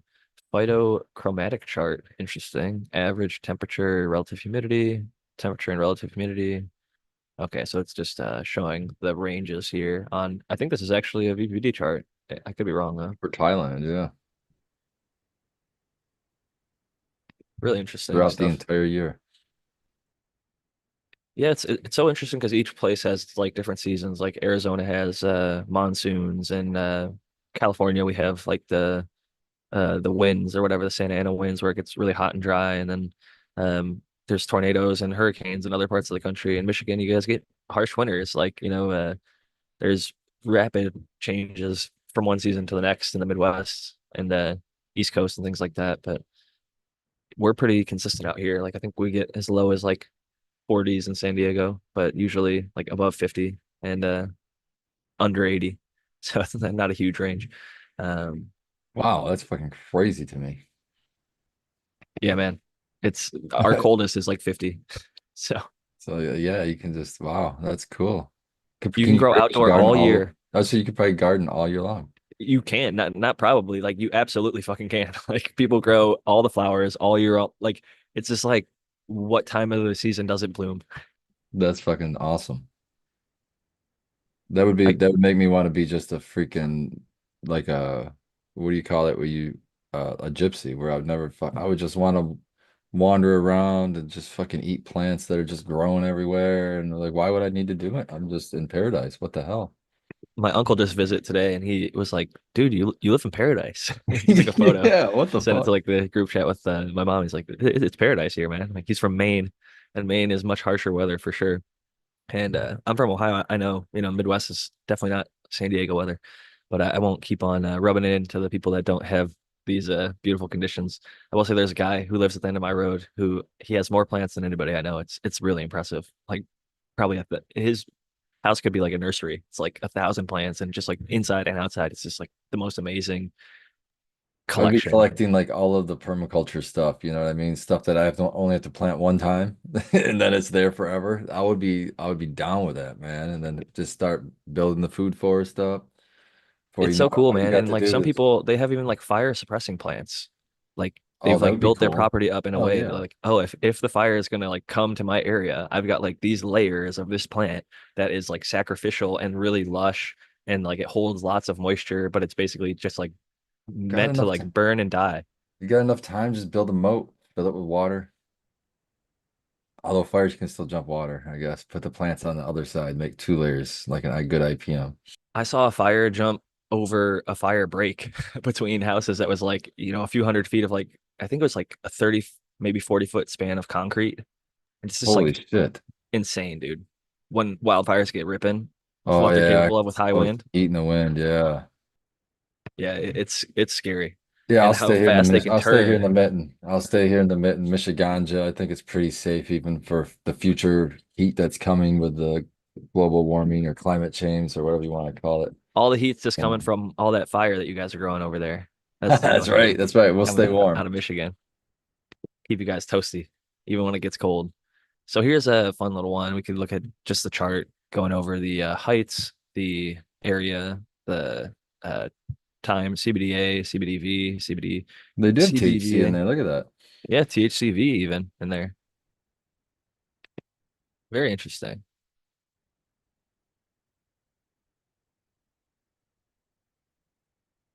But yeah, this is just some of the test results from this experiment that we just read over through the last little bit. Dang it, it took us all the way. Actually, Spartan grown. I just realized it is 5:49. I kept you an extra 4 minutes. Do you guys have the Michigan Bros Grow Show going on tonight? Yeah, I believe we do. I believe we do. All right, I'm gonna go ahead and hit the stop share here. And I'm happy we successfully did another science show. It's been a while, and I showed the chat kind of how I find some of the scientific articles, and you guys got to vote on it. But without further ado, I'm going to pass it to Spartan so he can get ready to go over to Michigan Bros Grow Show.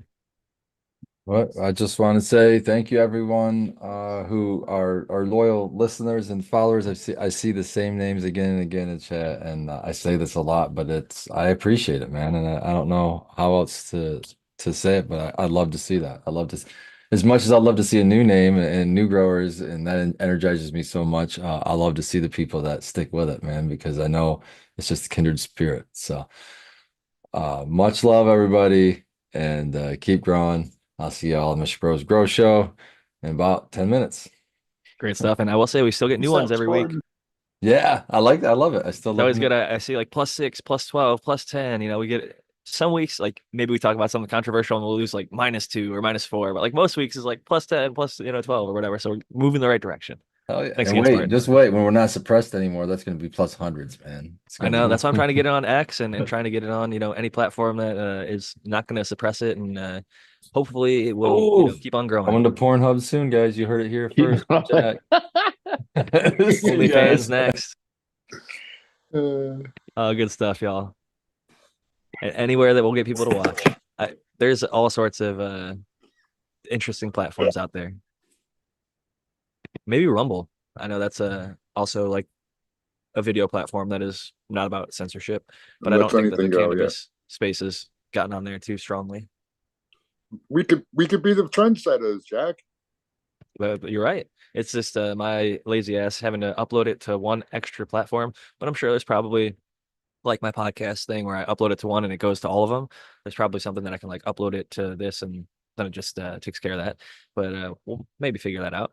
Uh, let me know, chat. Anybody on Rumble? Because I know even like the big multi-million view YouTube channels that I follow will be like, people will be like, you need to get on Rumble, and they're like, well, actually, I'm already on Rumble, and you didn't know that. So obviously, it's not that effective of a platform if I'm on there and posting stuff, and like not me, but these other channels are posting things, and the people from YouTube are like, you need to get on there, and it's like I'm already on there. So it's it's a struggle sometimes, but at the same time, at least we're not getting banned and deleted. Like I'm fine with suppression because we can grow organically like we have through people sharing our links, through people talking about the show on their different social medias, whether it's Instagram or wherever you're at, X, Facebook, or even just like with friends, like, talking at the grow shop, like, oh, do you guys listen to any cannabis content? Like, oh, this is my podcast that I listen to every Sunday or whatever. Some people have told me that our show is their favorite podcast, which blows my mind because there are so many good ones out there, and there's just numerous, like more than I can even name. Like I listen to a lot, and then I'm always surprised. I'm like, oh damn, there's another new show out there. And I encouraged and still do encourage people to start a show if you are interested in cannabis and you're passionate about it. Start talking about it. There's lots of fun stuff to talk about. We're not the sole owners or expressors of opinion about growing our own. We We're want as just many the people best as ones. possible. But That's Jack, right. Russell Brand, the way he works, and he starts out on YouTube, and then he's like, "We're gonna go into some things that we can't talk about here on YouTube. So go right now over to Rumble, and we'll continue over there." So that's I like that approach. yeah, that's a way to get everybody to know where you are on Rumble anyway. Tao can take his shirt off, for example. Or no, that's OnlyFans. Rumble is more of I think it's like, it seems to me like I won't get too into it because it gets political. I'll call it no holds barred. It's almost like the Twitter of video of Video YouTube. Like, platforms. yeah, because I think anything. I don't think porn's on there, but they'll like let racist shit go. I think they'll let anything. But that freedom of speech is something that is starting to get a little what is the word I'm looking? Somebody Yeah, they're else trying to disagreeing hammer with it your down a little. opinion is like, hey, I disagree with you, so it shouldn't be protected by Right. freedom of speech. And I think that that is a problem. Even And if freedom of speech only matters if you are allowed to say stuff that people disagree with. You should defend the most, actually, the speech that you disagree with, because yeah, otherwise, then it's just going to be one big giant echo chamber, and eventually the censorship will get turned around onto you. So just like I don't want cannabis censored, if there's somebody in the other drug communities that are passionate about their drug that helps them for one reason or another, like I've heard people have benefit from ketamine use under doctor supervision, or even however they procure it, and other mushrooms and things like that. There's lots of other drugs that aren't the typical pharmaceutical. Ketamine is actually pharmaceutical, but dude, the there's one that on that Hamilton show, Pharmacia, he had a dude on that saying PCP helped him out. So, I guess to each their own. I'm not going to be going and doing a PCP anytime in my lifetime, but me for either. some people, who the fuck knows? Exactly.